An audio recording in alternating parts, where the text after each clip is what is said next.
Bismillahirrahmanirrahim. Assalamualaikum warahmatullahi wabarakatuh. Waalaikumsalam warahmatullahi wabarakatuh. Senang sekali kesempatan bisa bertemu dengan guru besar Ustadz Abdul Somad. Barakallah. Saya baru saja menikah. Saya berharap bisa mendapatkan nasihat sedikit mengenai pernikahan, baik yang baru menikah maupun teman-teman yang sudah lama menikah. Sedikit nasihat mungkin Ustadz. Terima kasih. Pertama saya ucapkan barakallahu lakuma wa baraka alaikuma wa jama'a bainakuma fi khair.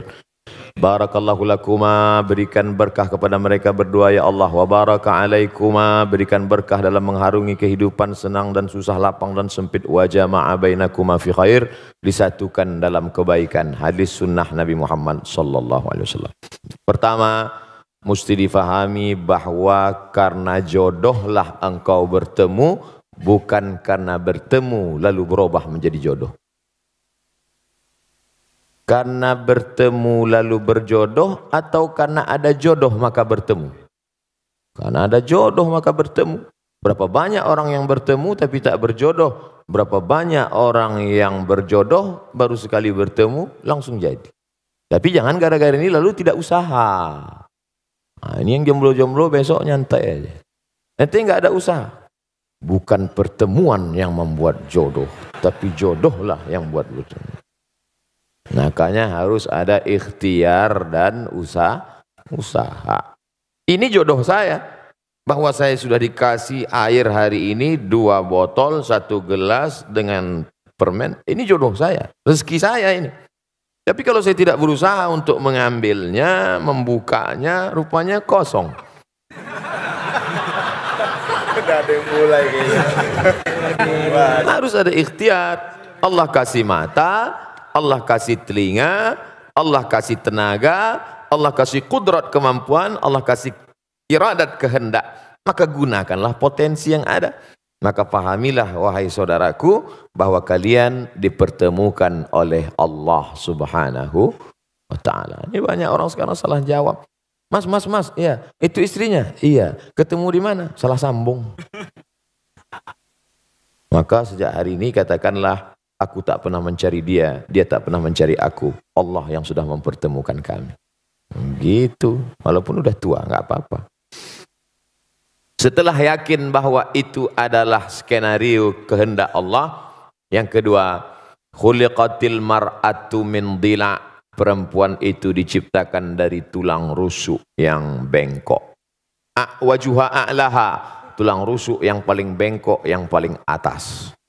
Tulang rusuk yang paling bengkok, yang paling atas. Idza akhazta aqamtaha kasartaha. Kalau kau paksa harus lurus, dia patah. Perempuan ini tulang rusuk yang bengkok. Kalau kau paksa lurus, patah dia. Tapi kalau kau ikut, kau jadi bengkok. Kan susah itu. Kalau diluruskan, patah dia. Kenapa nggak pakai jilbab? Patah dia. Maka pakai lembut lah, pakai jilbab ya. Tak usahlah saya ajari, paham lah kalian tuh.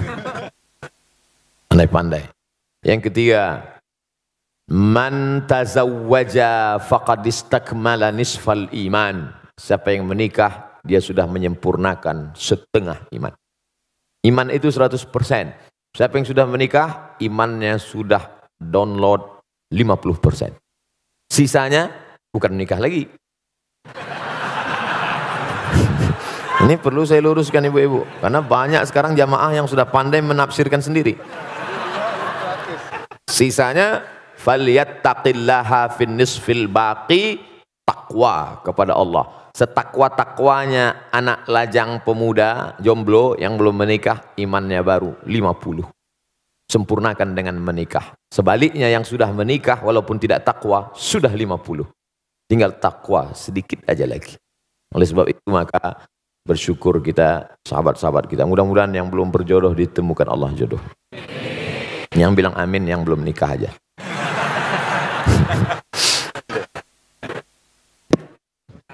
Masih ada. Ini baru 3. Yang keempat, dulu ketika engkau sendirian, wahai saudaraku, yang kau urus solatmu saja, yang kau urus jilbabmu saja. Oh, tak pakai jilbab. Tapi setelah kau menikah, sekarang ada beberapa gerbong kereta di belakangmu, tanggung jawabmu besar. Dulu yang penting solat sudah, tapi sekarang kau sudah menjadi imam.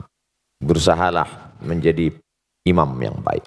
Yang kelima, nikah dalam Islam bukan hanya seks, tapi ada yang lebih bermakna daripada itu. Ada amal yang mengalir. Yang tadi rajin solat duha, stop kalau mati.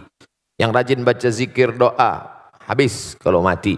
Tapi yang menikah ada amal yang tidak mati. Waladun salihun, anak yang soleh. Mudah-mudahan dari kalian berdua dan yang lain-lain diberikan Allah anak-anak yang soleh dan soleh. Amin. Ya Rabbal Alamin. Berikutnya pertanyaan, Amar. Assalamualaikum warahmatullahi wabarakatuh. Waalaikumsalam. Selamat pagi Pak Ustadz. Selamat pagi semuanya. Ketemu lagi kita Pak Ustadz. Kemarin saya pernah bertanya sama Pak Ustadz. Ya. Dan saya tidak pernah bosan untuk bertanya lagi sama Pak Ustadz. Baik. Saya tertarik sekali dengan ceramah Pak Ustadz barusan yang tentang ngerusak diri fisik maupun metafisik. Dan saya mengakui juga dulu, ini juga untuk menjadi contoh untuk semua saudara-saudara di sini. Saya mengakui kalau saya tidak berdaya dengan adiksi saya. Waktu itu saya belum pernah melihat, mendengar, dan salah pergaulan. Hingga saya tiba-tiba ditarik oleh pihak yang berwenang. Dan sampai situ saya mulai belajar dan sekarang saya menemu istri saya yang paling cantik, yang sedang hamil, kembar, doain semoga anak kami semoga sehat. Amin. Amin. Amin. Ya Rabbal Alamin. Dan pertanyaannya adalah, adakah ilmu atau aturan Pak Ustadz agar kita tetap bisa istiqomah di jalan yang benar dan baik menurut Islam? Terima kasih. Assalamualaikum warahmatullahi wabarakatuh. Sahabat Nabi SAW yang sudah masuk Islam itu apa yang mereka lakukan? Mereka belajar. Belajar. La ilaha illallah. Tapi lihat pangkal ayatnya. Bukan ujuk-ujuk langsung la ilaha illallah. Fa'lam annahu la ilaha illallah. Berilmu dulu. Kami belajar melalui medsos. Bagus. Tapi hadir tanya. Jangan baca sendiri, dengar sendiri, pahami sendiri, simpulkan sendiri, nyasar sendiri. Harus berguru. Man la syaikhalahu fasyaitanu syaikhuhu. Siapa yang tidak berguru, setan gurunya. Baca Quran aja bisa salah keliru, apalagi memahami isi Al-Quran. Oleh sebab itu yang pertama, belajar. Yang kedua, komunitas. Karena kita amat sangat berpengaruh terhadap lingkungan kita. Kalau punya grup yang mengingatkan kita baca Quran sudah berapa juz. Kalau punya komunitas yang ngajak kita kepada sholat berjamaah. Kalau kira-kira keberadaan kita di komunitas itu tidak mendukung iman kita, keluar. Kalau saya keluar dari komunitas ini, lantas siapa yang berdakwah Pak Ustadz? Antum berada di situ mempengaruhi atau dipengaruhi? Jangan-jangan antum hanya tukang pancing yang dilarikan ikan. Menyangka akan bisa memancing ikan, rupanya ikan yang tertangkap ikan paus. Oleh sebab itu maka yakinkan diri kuat. Setelah kuat bisa, baru. Ada periode Makkah, tapi ada periode Madinah Al-Munawwarah. Setelah kuat, yakin, maka komunitas-komunitas yang kira-kira bisa dipengaruhi. Tapi kalau tidak, komunitas yang menguatkan iman kita. Yang ketiga, pentingnya menerima nasihat bukan hanya dari telinga, ceramah, khutbah, seminar, pengajian, tausiah, tapi nasihat mata yang tidak bersuara, tak berbunyi. Wa kafa bil mauti wa'iza. Cukuplah kematian sebagai nasihat. Makanya kalau ada orang meninggal datang, syukur-syukur bisa ikut gali kuburnya, ikut masuk ke dalam. Man syahidal janazata, siapa yang menyaksikan jenazah hatta tusalla alaiha, sampai solat jenazah, dapat pahala balasan qirat, 1 qirat.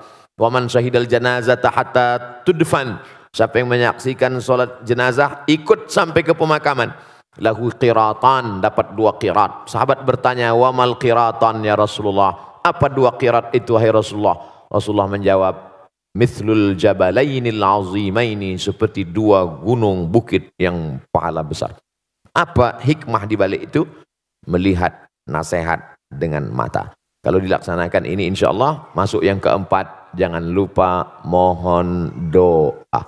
Makanya selesai pertemuan berdoa. Selesai, Ustaz doakan saya, doakan juga saya.